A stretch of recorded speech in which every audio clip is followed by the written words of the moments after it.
We're real life sisters, Kay and Shi, and we real life want to be your sisters too. Welcome to the family. No takesies backsies. Now let's get on with the Kay and Shi Show. All right, let's talk about the sweetest girl in our pack, Shyla's youngest, little Miss Annadelle. Annadelle Lila Morris. Well, the twins came along and that made two as company. She definitely made us three as a crowd. When you go from 2 to 3, there's something, it's like that rite of passage some parents say to others while you're taking on zone defense, right? You're going from man on man coverage to zone defense. So Annadelle put us squarely in the zone defense, making 3 truly a crowd, but it's a crowd we wouldn't trade for anything. And we are so glad that she came in and rounded out the Morris family kid pack because she brought forward, I think, one of the elements that we were missing, which was an element of sweetness, softness, and kindness. Well, I do want to just take a quick moment to, yes, you heard us right. Her name is Annadelle with a D. And Shi, I would love if you talk about the origin of her name because I think it's just so beautiful.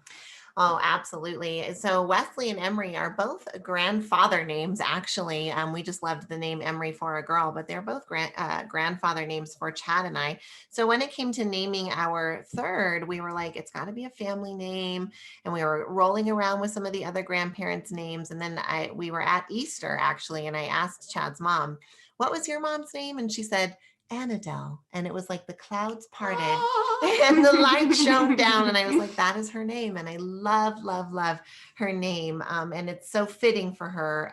It's perfect. It's sweet. It's symmetrical. I love it. Yes. Well, for as soft and sweet as that beautiful name is, this girl is so soft and sweet. You know, many of you likely know that there are some pretty big tensions happening right now in Russia and Ukraine.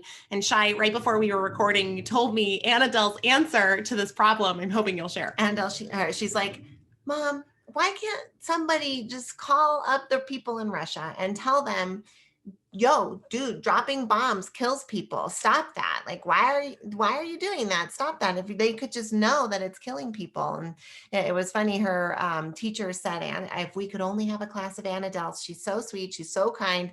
Is she like that at home? And we said, yeah, she is. She's always the one who gets up and lets the dogs out. She's always the one who will give up something for her brother or sister or share what she's eating or try to add value or serve in any way. She loves being the assistant. She even says, Mom, I want to be your assistant when I grow up. And I'm like, great, because I really need one of those. And I love to have her around.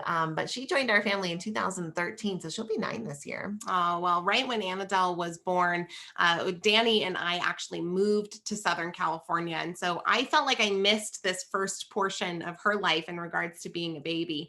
But when we moved back and started to get to know her a little bit more, and especially with the addition of Violet, and we'll talk about her in the next episode, but like, my daughter is obsessed with Annadelle, like kind of to an unhealthy degree, but Annadelle is so nice. She just takes it. And she just loves on her and shares and lets her be the boss. Yeah, it's the sweetest thing ever, and really loves to play with her. And then when she does come down to having to set some boundaries, it's always with the utmost love and just the kindness that exudes from that little girl. I think we could all learn a thing or two from her.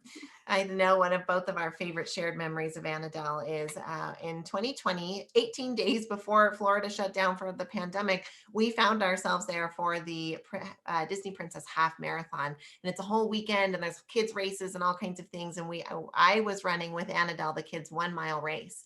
And it was a hot day and we were at the end of the race and I could tell that she wanted to stop and she was like, her body was genuinely tired, but she was pushing herself and she couldn't talk. She could only just like focus on running. Like, man, have we all been there, right? And she starts doing this sound kind of, like this rhythmic little just grunting, vibrational grunting to get to encourage herself. And it was like, it's embedded in my memory forever. And I know because it's so special to me, I've shared it with Kay so many times, her memory too, of just that vocal demonstration of commitment and what it sounds like to exert yourself and dedicate to something and just be committed to it, even when you've got to grunt your way through it. Well, we really see that continue to express in Annadelle. And I think that's one of the other big lessons that we've learned from her is that when there's passion involved, that you can push yourself to some really new heights and new things. That this last year, Annadelle discovered the magic of gymnastics. And I have never seen a child so committed to learning something, and she has progressed so quickly. She really has. She flips, she cartwheels, she's almost got the middle splits down. She really started loving gymnastics and began expressing in a gymnastics way ever since. In her free time, she doesn't want to do iPad. She wants to do handstands and cartwheels, and love that about her. But my big lesson, of course, is that the kindness and love is the answer. And I'm so glad she joined the Morris family so that she could bring that to all of us, and be that grounding reminder for us. Well, kindness, love, passion, and Mom, you want to see my best handstand.